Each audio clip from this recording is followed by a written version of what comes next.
here with Lindsay McEwan, VP and Managing Director EMEA at Tealium. How are you, Lindsay? I'm very well, thank you very much, Javier. You're just in front of the beach, so it's a nice place here with you. Tell me about Tealium and how it was formed, please. So Tealium as a company, we're really about the data supply chain. And we were formed to solve one of the biggest problems that we have, which is a huge amount of customer interaction, a huge amount of clickstream data. How can organizations gather that data, centralize it, enrich it, and use it to fuel their business? What qualities makes Tealium's offering some difference? So we're a bit of an innovator.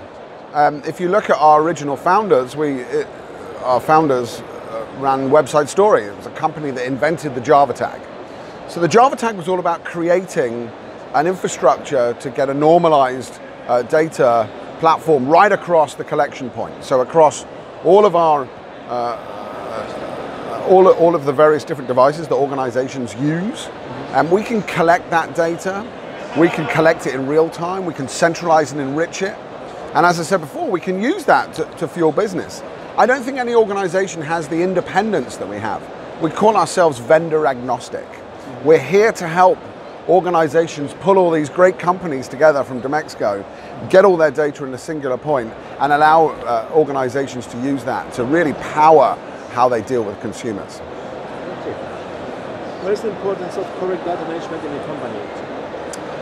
Data management is a very interesting field right now. There is a lot of regulation and legislation that's come in place to every year more. But you know, that's a good thing, right? I think that actually what I want is I want better service.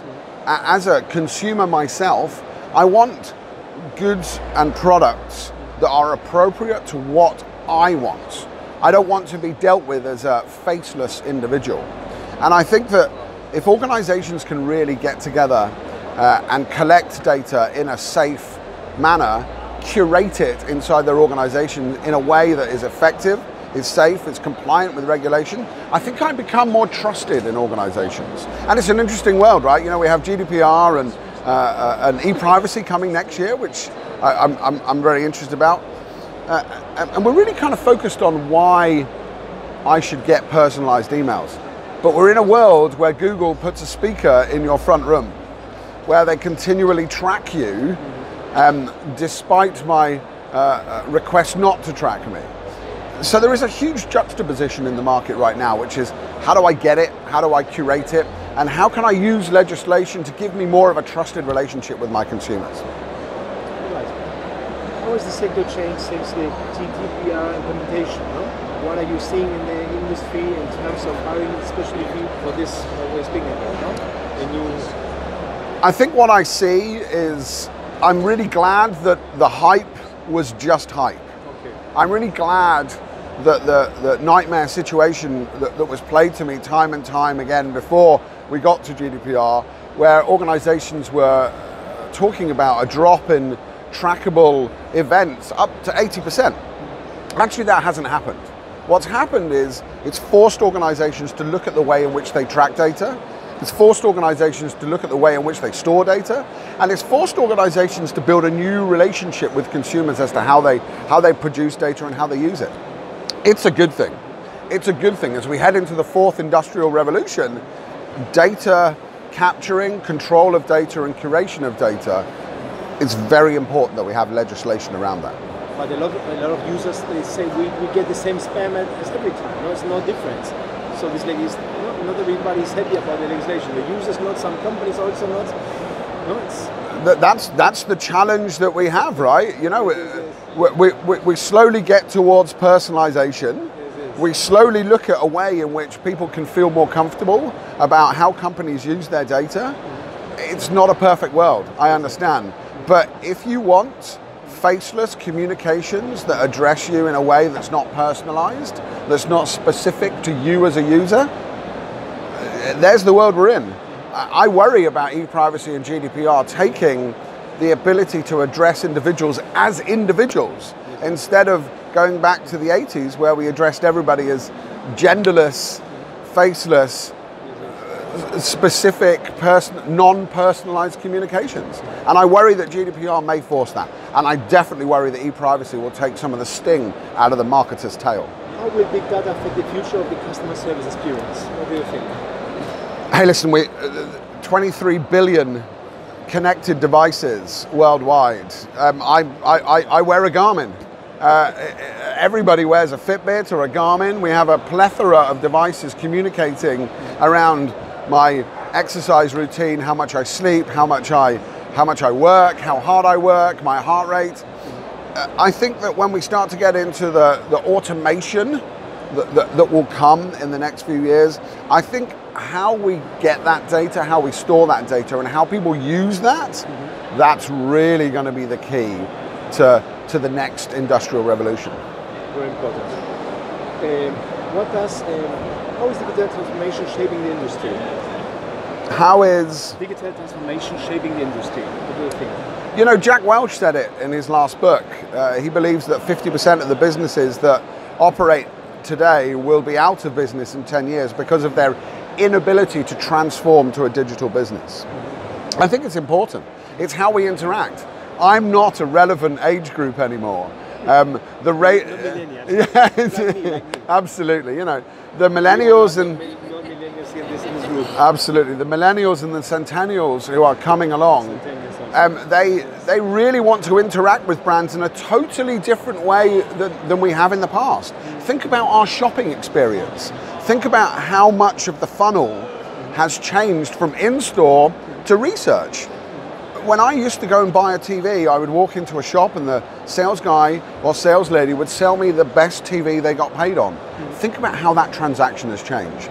People are looking for social advocation as to whether or not they're buying the right product. They've researched the product, they've price matched the product, and if they even get in store without buying it online, they're coming into that TV shop that we talked about before and they're asking for a specific model in a specific color, and they're asking for a price point that they've seen online already.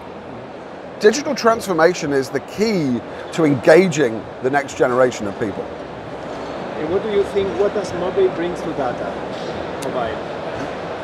It's the ultimate pixel. Location.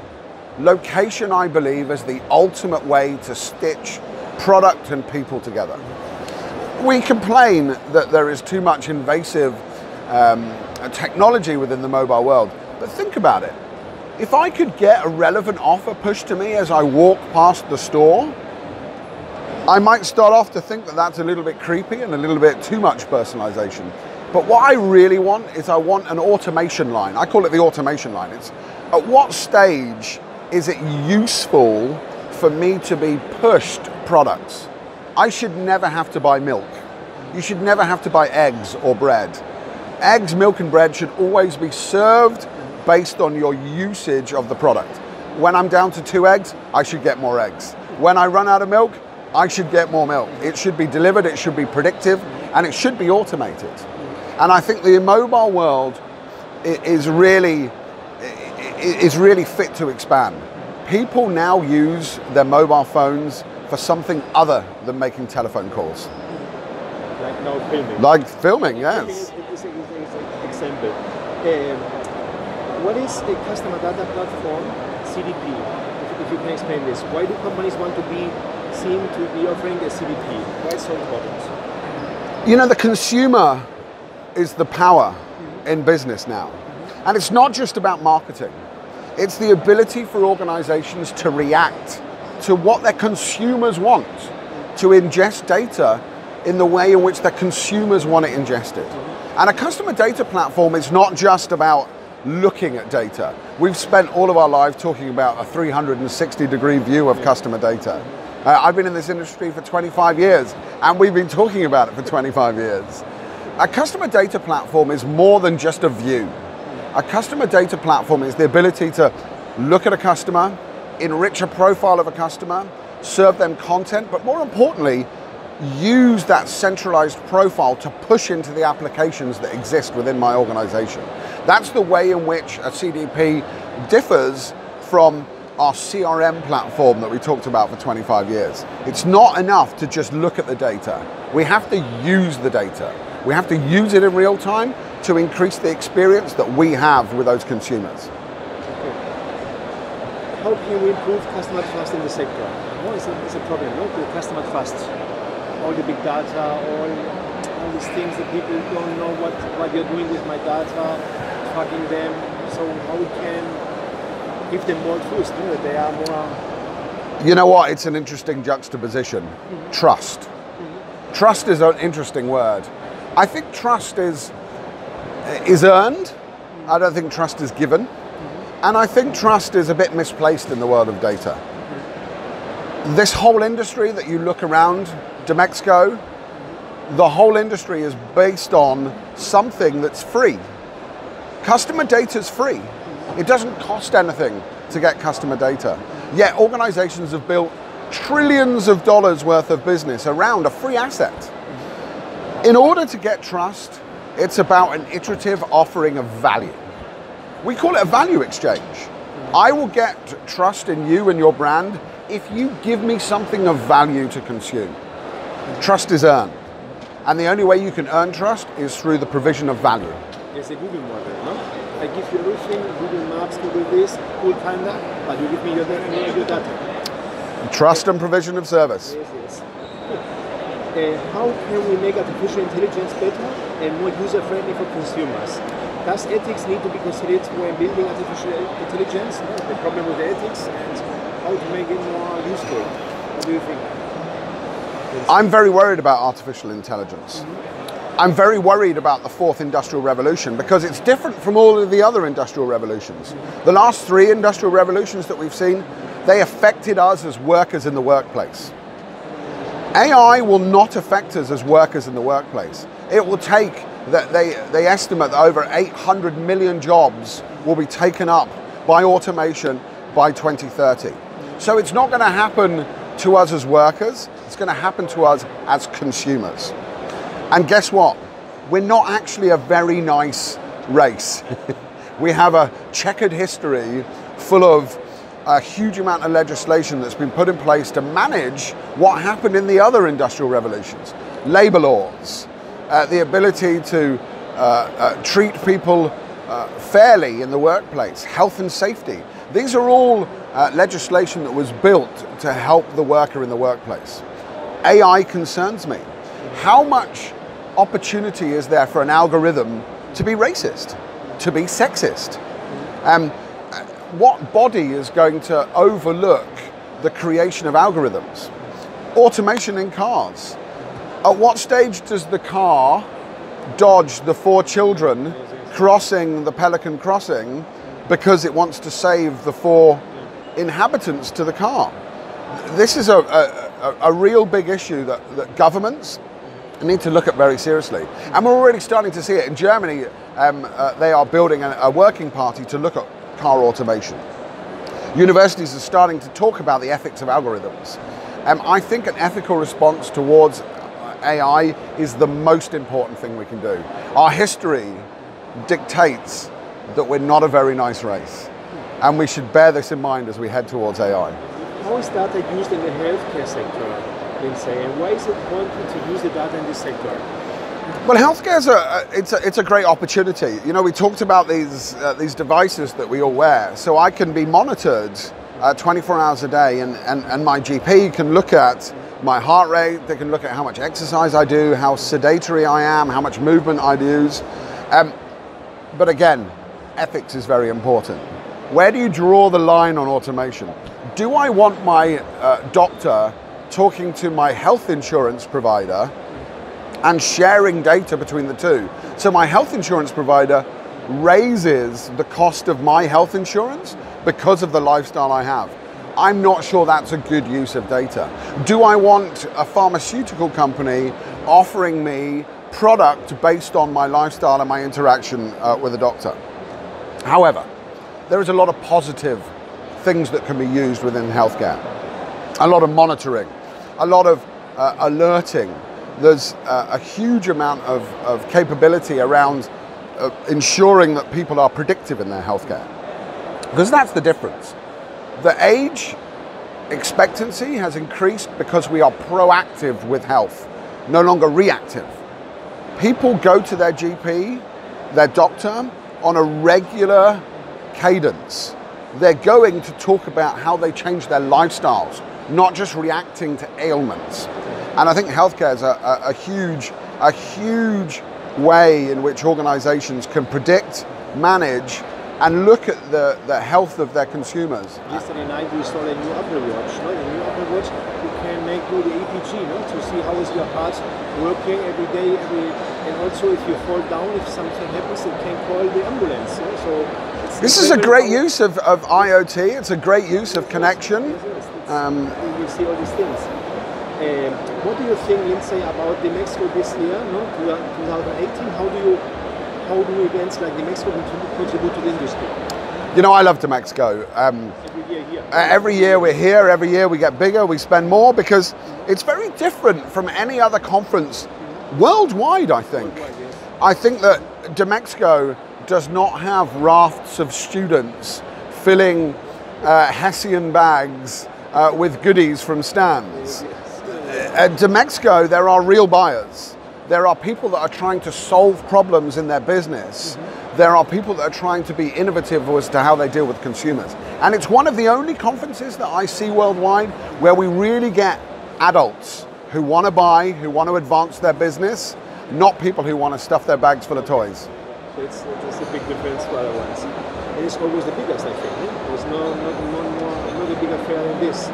So what updates and new products have you brought to DMEXCO 2018? Something new here in this? Well, we as an organization realize that capturing data, enriching data, and using data to fuel your business is not the only thing.